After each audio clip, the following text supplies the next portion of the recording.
Part 14. Absolute Peace Beyond Forms. Hearing the sutra and understanding the meaning, you awaken to the manifestation of reality alone. Therefore, the sutra follows up with a section on absolute peace beyond forms. Then Subhuti, hearing the exposition of this sutra, profoundly understood the import. Weeping, he said to the Buddha, "It is wonderful, World-Honored One, how the Buddha expounds such an extremely profound scripture. What with all the insight I have gained since long ago, I have never gotten to hear such a sutra. World-Honored One, if there are any people who get to hear this sutra and have pure faith, this gives rise to the manifestation of truth. One should know that such people accomplish the most wonderful virtues. When your own nature is not ignorant, that is called the eye of insight. When you hear the teaching and understand it on your own, that is called the eye of the teaching." Subhuti was an arhat, a saint, a foremost in understanding among the 500 disciples. He had already served many Buddhas. How could he not have heard such a profound teaching? How could he say he first heard it from Shakyamuni Buddha? Then again, maybe what Subhuti had attained in the past was the insight of hearers, and only now has he understood the Buddha's intention, and so has finally gotten to hear such a profound sutra. He weeps because he laments not having understood before. Hearing the sutra with clear attention is called purity. From the embodiment of purity flows the profound teaching of Prajnaparamita. We should know this is sure to accomplish the virtues of the Buddhas. World-Honored One, this manifestation of truth is not a form. Therefore, the realized one says it is called the manifestation of truth. Even if you practice pure conduct, if you see defilement and purity as two characteristics, whatever strikes your feelings is all defilement. So this is not a pure mind. As long as there is any attainment in mind, this is not manifestation of truth. World-Honored One, that I have now gotten to hear such a sutra, believe in it, understand it, and accept and hold it, it is not to be considered difficult. If, in a future age, in the final 500 years, there are people who get to hear this sutra, believe in it, understand it, and accept and hold it, these people will be most rare. Why? These people will have no image of self, no image of person, no image of a being, no image of a liver of life. Why? The image of self is not a characteristic. The image of a person, the image of a being, and the image of a liver of life are not characteristics. Why? Being detached from all images, they are called Buddhas. Subhuti deeply understands the Buddha's intent. He sees for himself that once karma is exhausted and defilement is removed, the eye of insight is thoroughly clear. To believe, understand, accept, and hold then poses no difficulty. When the World-Honored One was in the world teaching, there were still countless people who could not believe, understand, accept, and hold. Why only talk about the final 500 years? When Buddha was in the world, even though there were people of mediocre and lesser faculties, as well as disbelievers and doubters, when they went to question the Buddha, Buddha would talk to them according to what was appropriate for them, so none would fail to understand. In the final 500 years after the Buddha's demise, the ending of the teaching was gradually being reached. With the enlightened one long gone, only verbal teachings survived. If people had doubts, there was nowhere to ask questions. Ignorant and confused, they held on to their attachments, not realizing the uncreated. They searched frantically, obsessed with forms, revolving in all sorts of states. By this time, those who respectfully believe with a pure mind when they get to hear the profound sutra and realize the uncreated nomenon would be extremely rare. That is why Subhuti says they are going to be most rare. Then again, in the final 500 years after Buddha's demise, if there are people who can believe, understand, accept, and hold the extremely profound sutras of Prajnaparamita, we know these people have no images of self, person, being, or liver of life. Absence of these four images is called manifestation of truth. This is the Buddha mind. So Subhuti says that being detached from all images, they are called Buddhas. Buddha said to Subhuti, "It is so, it is so. If, moreover, there are people who on getting to hear this sutra, are not shocked, not frightened, and not intimidated, know that these people will be extremely rare. Why? Subhuti, the first perfection the realized one expounds is not the first perfection. This is called the first perfection. If the mouth says it, but the mind does not act on it, that is not it.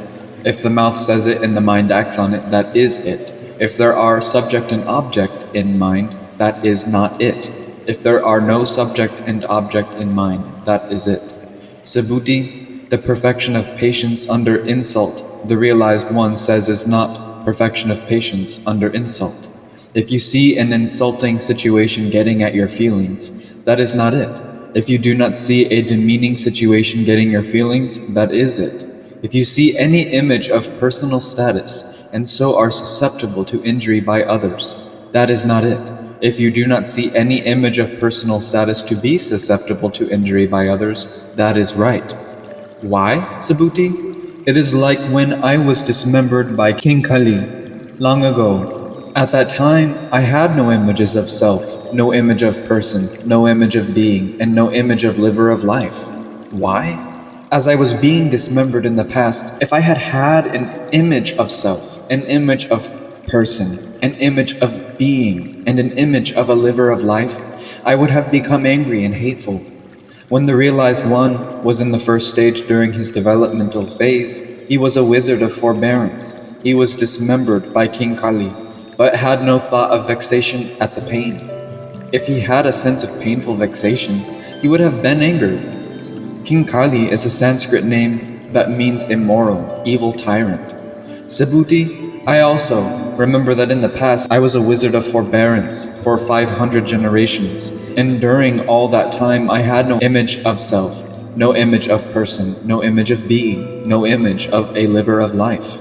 During his developmental phase, the realized one cultivated perfection of forbearance for 500 generations, getting the four images not to occur.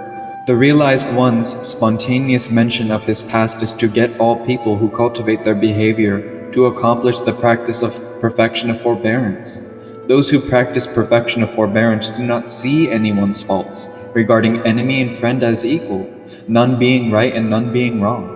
When injured by others, they accept it gladly, even being more respectful.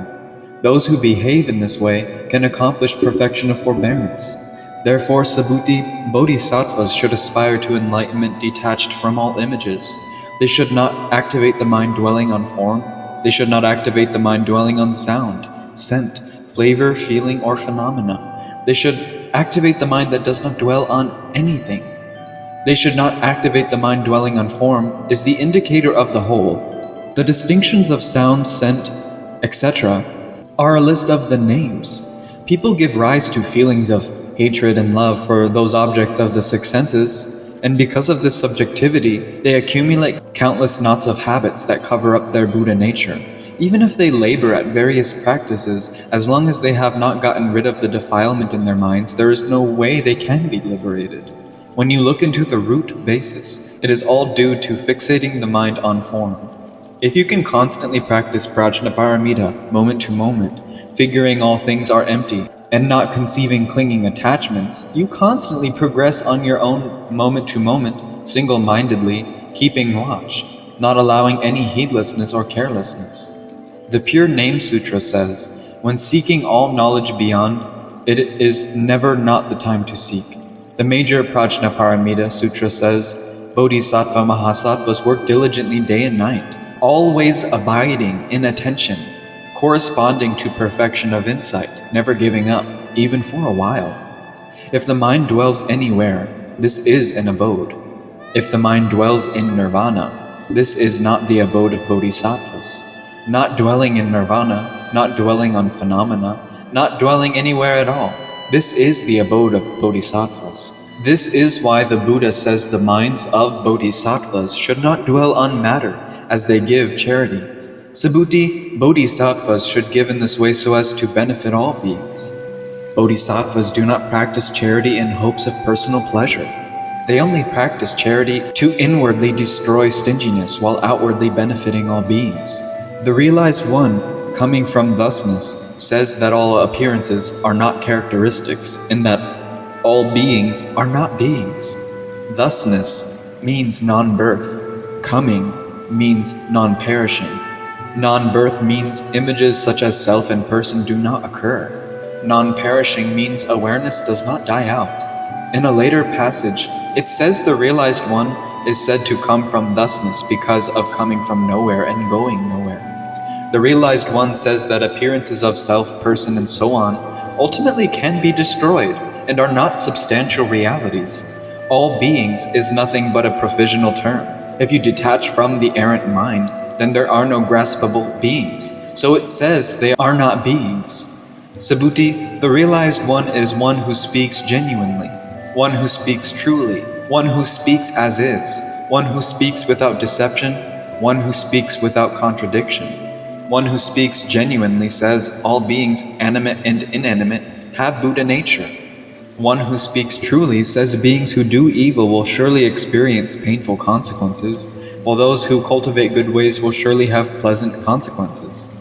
One who speaks without deception says the reality of perfect insight produces the Buddhas of past, present, and future. Certainly of a truth. One who speaks without contradiction, the realized one, teaches elementary good, intermediate good, and final good. The intent of his message is extremely subtle. No fanatics or cultists can surpass or break down the words of a Buddha. Subhuti, the truth realized by the realized one, has neither reality nor unreality. There is no reality in the sense that the essence of things is empty and silent, with no appearance that can be apprehended. And yet, there are countless inherent potencies within it, which are not hidden when put to use, and so it says there is no unreality either. You may want to say it is real, yet no defining characteristics can be found. You may want to say it is unreal, yet it functions without interruption. Therefore it cannot be said not to exist, yet cannot be said to exist. It can be nothing, yet it is not nothing. No words or metaphors can reach it. Does this not describe true wisdom alone? There is no way to reach this without cultivating conduct detached from forms and appearances. Subhuti, if bodhisattvas practice giving and charity with their minds dwelling on things, they are like people who have gone into darkness and so see nothing. If the mind has any abiding attachment to things, then one does not realize the essential emptiness of giver, receiver, and gift. One is like a blind man in the dark. Nothing is clear. When the Flower Ornament Sutra says that the listeners in the realized one's audience were as if blind and deaf, it is because they were dwelling on the appearances of things. If bodhisattvas practice giving charity with their minds not dwelling on things, they are like people with sight in the sunlight, seeing all sorts of shapes and colors. If bodhisattvas always practice the non-attached formless practice of prajnaparamita, they are like people with sight in broad daylight. What would they not see? Subhuti, in future ages, if there are good people who are able to accept and hold this sutra, read and recite it, the realized one will know and see all of these people by means of enlightened wisdom. All of them will develop infinite, boundless virtues. In future ages means the last 500 years after the extinction of the realized one, times of pollution and evil, when false doctrines will arise in profusion and true teaching will be hard to carry out. In those times, if there are good people who come in contact with the sutra, receive it from teachers, read and recite it mindfully, persevere without forgetting, cultivate practice according to the meaning, and realize the knowledge and vision of Buddhas, then they can accomplish unexcelled enlightenment. By this, the Buddhas of the past, present, and future know them all. Part 15. The virtues of holding the sutra. Accepting and holding, reading and reciting, self-help and helping others. The virtues are boundless and cannot be measured. Therefore, the sutra follows up with a section on the virtues of holding the sutra. Subhuti. Suppose there are good people who in the morning give in charity as many bodies as there are grains of sand in the Ganges River. Then in the afternoon again give in charity as many bodies as there are grains of sand in the Ganges River, and then in the evening also give in charity as many bodies as there are grains of sand in the Ganges River. and go on giving bodies in charity this way for countless hundreds of thousands of myriads of millions of eons. Now suppose there are people who hear this sutra, believe in it, do not oppose it. The blessings of these latter people surpass those of the former. How much the more so if they copy the sutra, accept and hold it, read and recite it, and explain it to others. Buddha says that in the time of the ending of the teaching, if you get to hear the sutra and you believe in it and do not oppose it, and the four images do not occur, then this is the knowledge and vision of Buddhas. The virtues of such people far surpass the virtues of giving up the body for many eons. The blessings in hearing the sutra for even a moment are still many. How much the more if you can copy it, accept and hold it, and explain it to others. People who can do this will certainly accomplish unexcelled, complete, perfect enlightenment. This is why all sorts of expedients are used to expound this extremely profound scripture, causing detachment from all appearances and attainment of unexcelled, supreme, perfect enlightenment. The blessings realized are boundless. Giving up the body for many eons means you have not understood the fundamental emptiness of all things. You have subject and object in mind, and have not gotten beyond the view of living beings. If you can awaken to the way on hearing the sutra, self and person, and at once, and you realize Buddhahood under the impact of the words, the contaminated blessings of giving up the body actually cannot compare to the uncontaminated wisdom of holding the sutra. Therefore, even if you gather treasures from the 10 directions and give up the body in the past, present, and future, that is not comparable to holding a 4-line verse of the sutra. In sum, Subhuti, this sutra has inconceivable, immeasurable, boundless virtues. People who hold the sutra have no ego or possessions in mind. Because they have no ego or possessions in mind, this is the Buddha mind. The virtues of the Buddha mind are boundless. Therefore, it is said that these virtues cannot be measured. The realized one expounds it for those who set out on the great vehicle. He expounds it for those who set out on the supreme vehicle. The great vehicle is a matter of vast knowledge and wisdom, skillfully able to establish all teachings. The supreme vehicle is a matter of not seeing defiled things to reject, and not seeing pure things to seek, not seeing living beings to liberate, not seeing nirvana to realize, not entertaining the idea of liberating living beings, not entertaining the idea of not liberating living beings. This is called the supreme vehicle, and it is also called all knowledge. It is also called acceptance of non-origination, and it is also called great prajna, insight, or wisdom.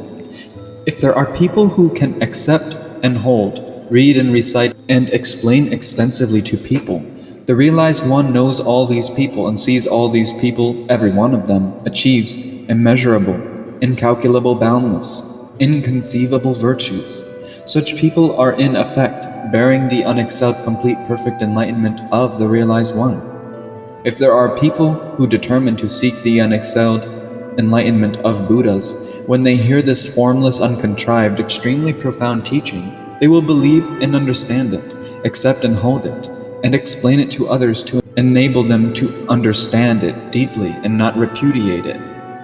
Only when one has attained great power of forbearance, great power of wisdom, and great power of expedient means can one spread this sutra. When people of superior faculties hear this sutra, they attain profound understanding of the Buddha's intent and hold the sutra in their own minds. When their perception of essential nature is consummate, then they start working for the benefit of others. Able to explain it to others, they enable students to realize the formless truth for themselves, see the realized one in their fundamental nature, and fulfill unexcelled enlightenment. The virtues attained by those who expound the teaching are boundless, immeasurable. Hearing the sutra, understanding the meaning, cultivating practice according to the teaching, also being able to explain extensively for other people, enabling them to understand and cultivate formless, unattached practice. By being able to carry out these actions, they are imbued with the light of great wisdom and get out of mundane toils. But even though they get out of mundane toils, they do not entertain the thought of getting out of mundane toils. Thus they attain unexcelled, complete, perfect enlightenment. Therefore they are said to bear the realized one. We should know that people who hold the scripture are naturally imbued with measureless, boundless, inconceivable virtues. Why? Subhuti, those who take pleasure in lesser teachings are attached to the idea of self, the idea of person, the idea of a being, and the idea of a liver of life, so they cannot listen receptively to this sutra, read or recite it, or explain it to others. Those who take pleasure in lesser teachings refers to the listeners of the two vehicles. They are pleased with lesser results and do not aspire to the great. Therefore they cannot accept or hold, read or recite, or explain to others the profound teaching of the realized one. Subhuti, wherever this sutra may be, in whatever place it may be, it should be provided support by all beings, celestial, human, and titanic. You should know that this place is a stupa, which all should honor, bow to, and circumambulate, and strew with flowers and scents. If one recites prajna verbally and practices prajna mentally, wherever one may be, in whatever place, one always practices uncontrived, formless practice. Wherever this person is, it is as if there were a monument of Buddha there, moving all celestial and human beings to bring offerings of support and courteously honor the person as no different from Buddha. If one can accept and hold the sutra, within this person's mind there is inherently a world-honored one. That is why it is said to be like a shrine of Buddha. You should know that the blessings realized are infinite. Part 16. The capacity to clear away karmic obstructions. The resulting consequences of sinful actions, as numerous as grains of sand in the Ganges River, are eliminated in a single moment of thought. Furthermore, Subhuti, if good people accept and hold and read and recite the sutra, if they are slighted by others, those people should have fallen into miserable ways because of their misdeeds in former times, but because of being slighted by others in the present, the misdeeds of former times are thereby erased, and they will attain unexcelled, complete, perfect enlightenment. Buddha says that people who hold the sutra should have the honor and supports of all celestials and humans. Yet, because of the existence of obstructions by grave actions of earlier life, even if they currently manage to accept and hold the extremely profound scripture of the Buddhas, nevertheless they are always slighted by others and do not get people's honor and support. But because they accept and hold the scripture themselves, they do not conceive of images of person or self and always act respectfully, whether to enemy or friend, without any vexation or bitterness in mind, innocent of any calculation, always practicing prajna paramita moment to moment, without backsliding. Because they are able to practice in this way, they are able to dissolve the barriers caused by evil deeds from infinite eons past up to the present life.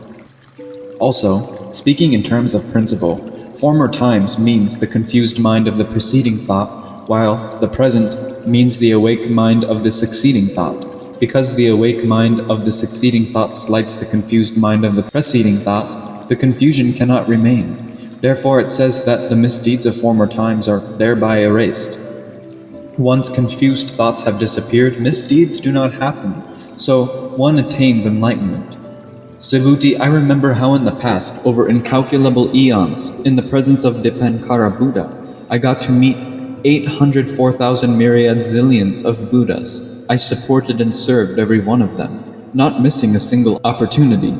If, however, there is someone in the final age who can accept and hold and read and recite this sutra, the virtues realized thereby are such that the virtues of my support of those Buddhas do not amount to 100th part, to a 1,000,000,000th part, indeed, to any numerical or figurative part. The various blessings of supporting countless Buddhas, giving away treasures filling the universe, or giving up bodies as numerous as atoms cannot reach holding the sutra and realizing the uncreated truth in an instant of thought, stopping the expectant mind and departing from the deluded cognition and perception of ordinary people, and thus arriving at the paramita, the other shore, forever leaving the three mires, realizing nirvana without remainder.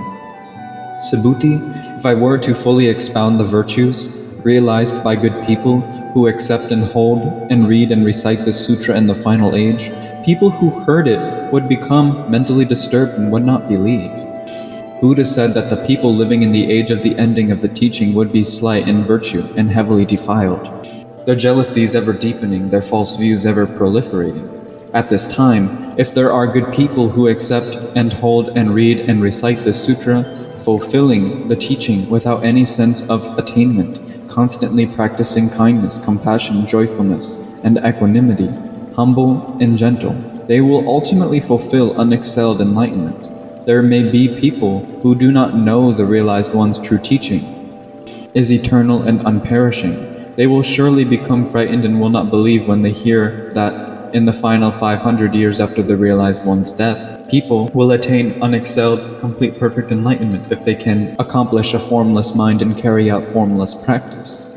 Subhuti, you should know that the principle of the sutra is inconceivable and its reward is also inconceivable. The principle of the sutra is unfixated, formless practice. The expression inconceivable praises the capacity of unfixated, formless practice to fulfill unexcelled, complete, perfect enlightenment. Part 17. Ultimate Selflessness. If there is originally no self, how could there be a person? In order to liberate people, the self is provisionally defined. Therefore, the sutra follows up with a section on ultimate selflessness. At that point, Subhuti said to the Buddha, "World-honored one, when good people awaken the inspiration for unexcelled, complete, perfect enlightenment, how should they live? How should they conquer their minds?" The Buddha told Subhuti, "Good people who have awakened the inspiration for unexcelled, complete, perfect enlightenment should develop an attitude like this: I should liberate all living beings through extinction. After having liberated all living beings through extinction, there is not a single living being who has actually been liberated through extinction." Subhuti asks the Buddha, in the final 500 years after the demise of the realized one, if there are people who aspire to unexcelled, complete, perfect enlightenment, what principles should they live by, and how should they conquer their minds? Buddha says that they should be determined to liberate all living beings. Having liberated all living beings so that they have realized Buddhahood, they are not to entertain the notion that they have liberated even one living being. Why? In order to get rid of the sense of subject and object, to get rid of the notion that there are living beings, and also to get rid of the notion of themselves seeing. What is the reason? Subhuti. If bodhisattvas have an image of self, image of a person, an image of a being, or an image of a liver of life, then they are not bodhisattvas. If bodhisattvas have the notion that there are living beings to be liberated, this is an image of self. If they have the sense that they can liberate living beings, this is an image of a person. If they think nirvana can be sought, this is an image of a being. If they have the notion of the existence of nirvana to be realized, this is an image of a liver of life. Those who have these four images are not bodhisattvas. What is the reason? Subhuti. In reality, there is no state of awakening, the inspiration for unexcelled, complete, perfect enlightenment. The existence of a state refers to the four phenomena of self, person, and so on. Unless you get rid of these four phenomena, you will never realize enlightenment. If you say, "I am inspired to seek enlightenment," this is also self, person, and so on, which are at the root of afflictions. Subhuti, what do you think? When the realized one was with Dipankara Buddha, was there any state of attaining unexcelled, complete, perfect enlightenment? No, world-honored one. As I understand the meaning of what the Buddha says, when the Buddha was with Dipankara Buddha, there was no state of attaining unexcelled, complete, perfect enlightenment. The Buddha said, "That is so, that is so." Subhuti, in reality, there is no state in which the realized one attained unexcelled, complete, perfect enlightenment. Subhuti, if there was a state in which the realized one attained unexcelled, complete, perfect enlightenment, then Dipankara would not have given me the prediction in a future age, "You will be a Buddha named Shakyamuni." Because there was in reality no state in which I attained unexcelled, complete, perfect enlightenment. Therefore, Dipankara Buddha gave me the prediction, saying, "In a future age you will be a Buddha named Shakyamuni." Why? Because the realization of the realized one is the meaning of the suchness of all things. Buddha says there really is no self, person, being, or liver of life. Only thus did he receive the prediction of enlightenment. If I had any notion of being inspired to enlightenment, he says, then Dipankara would not have given the prediction, because I really did not attain anything. Dipankara Buddha therefore gave me the prediction. This section establishes the meaning of selflessness. As for the suchness of all things means form, sound, scent, flavor, feeling, and phenomena, to be able to distinguish these objects of the six senses while remaining fundamentally calm, not being influenced by them or fixated on them, never altered, unmoving as space, completely penetrating with thorough clarity, ever present through all time. This is called the meaning of the suchness of all things. The Bodhisattva's Necklace Sutra says, being unmoved by slander or praise is the practice of the realized ones. The Sutra on Entry into the Sphere of Buddha says, being unaffected by desires, respectful obeisance regards nothing. If anyone says that the realized one has attained unexcelled complete perfect enlightenment, Subhuti, really there is no such thing as the Buddha attaining unexcelled complete perfect enlightenment. Subhuti, in the unexcelled complete perfect enlightenment attained by the realized one, there is neither reality nor unreality. Buddha says that he actually has no notions of attaining anything, yet realizes enlightenment. It is because the notion of attaining something does not occur that he realized enlightenment. Outside of this mind, there is no enlightenment to be realized. Therefore, he says there is no reality. The sense of attainment is null. All knowledge is inherent, myriad practices all fulfilled, and incalculable potential functions without lack. So he says there is no unreality. Therefore, the realized one says that all things are Buddha's teachings. Subhuti, all things are not all things. Therefore, they are called all things. Mentally free from grasping and rejecting anything, and also free from subject and object, he clearly defines all things, yet his mind is always empty and silent. Therefore he knows all things are Buddha's teachings.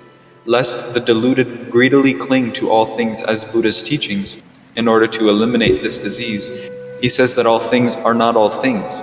There is no subject or object in his mind, which is silent, yet ever aware. Stability and insight are equally operative. Substance and function are one.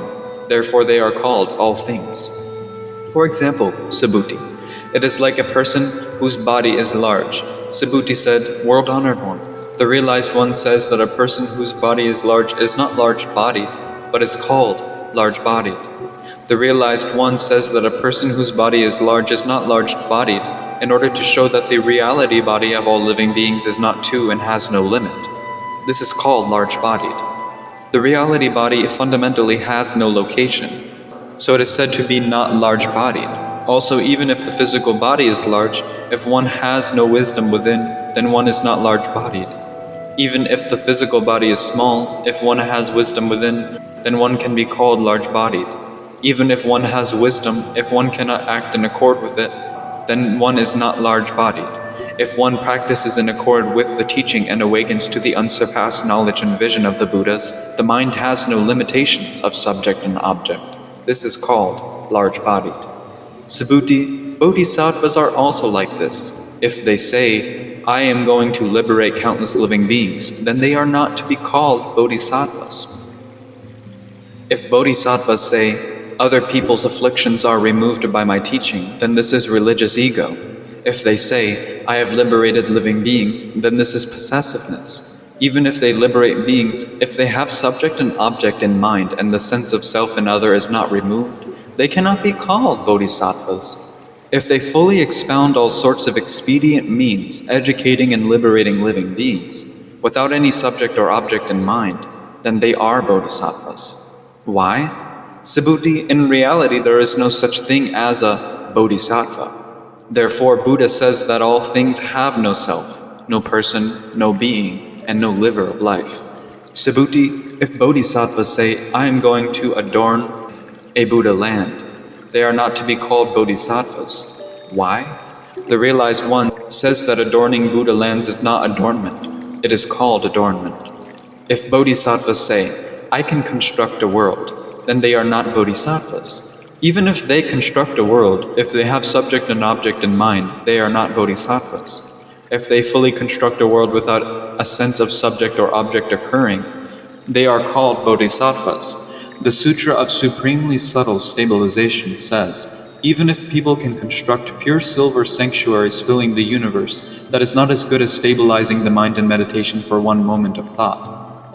If there are subject and object in mind, then it is not stabilization in meditation. If subject and object do not occur, this is called stabilization in meditation. Stabilization in meditation is the pure mind. Subhuti, if bodhisattvas realize selflessness, the realized one says they are true bodhisattvas.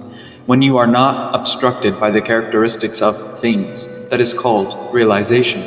Not entertaining the notion of understanding things is called selflessness. Selflessness is what the realized one calls true bodhisattvahood. Those who practice according to their ability can also be called bodhisattvas, but they are not yet actually true bodhisattvas. When understanding and application are perfectly fulfilled and all sense of subject and object is ended, only then can it be said that one is a true bodhisattva.